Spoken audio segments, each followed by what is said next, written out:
Alright, so, morphology. This is what makes the language work. Morphology is the structure of each word and how they convey meaning. In Morphology, each word is broken into 10-ish slots, each with their own phonological structure so they are easily recognized, and all with a specific order, so you don't fumble every affix together. I say there's 10-ish slots because the 10th isn't really a place at the end of the word, but it's the syllabic stress of the word itself. So, what does each one do?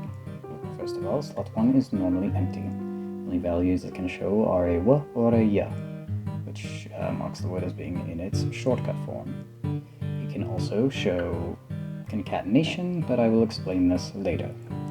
Slot 2 is a vowel that shows stem and version. The stem is the exact meaning of the word you are expressing, and the version marks if something is telic or atelic.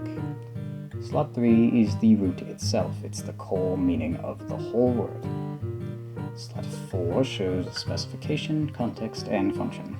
Specification works with the stem to show the exact sense of the meaning, whether it's basic, contentious, constitutive, or objective. Slot 5 is where things get a little more interesting. The slot is for derivational affixes that affect the meaning of the word, similar to how an adjective or an adverb would. The ones in slot 5 affect the root directly, and we'll get to why that's important in a second.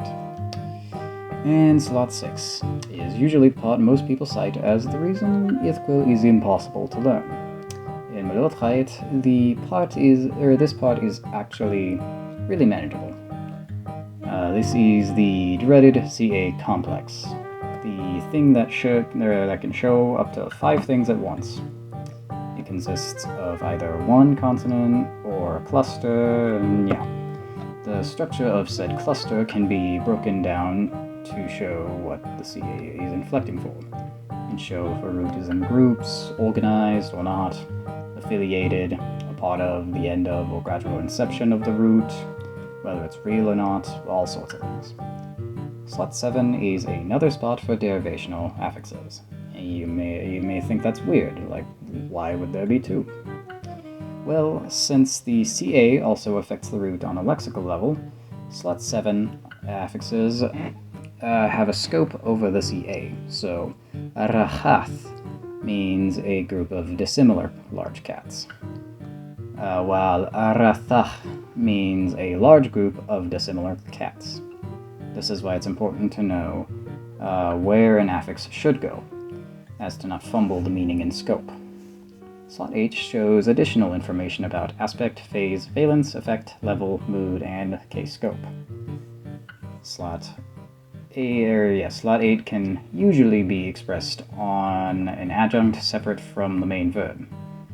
And finally, slot 9 is case or illocution. It's a vowel form that shows just one or the other, depending on slot 10, the stress of the word. The shortcut form allows for a formative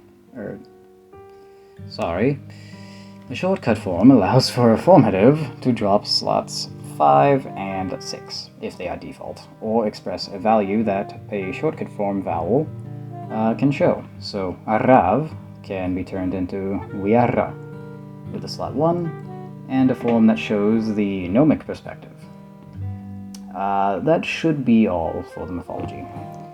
I'll go more into depth about each grammatical feature in future uploads. So that should be all for now. I hope you all have a good day, and I'll see you again later.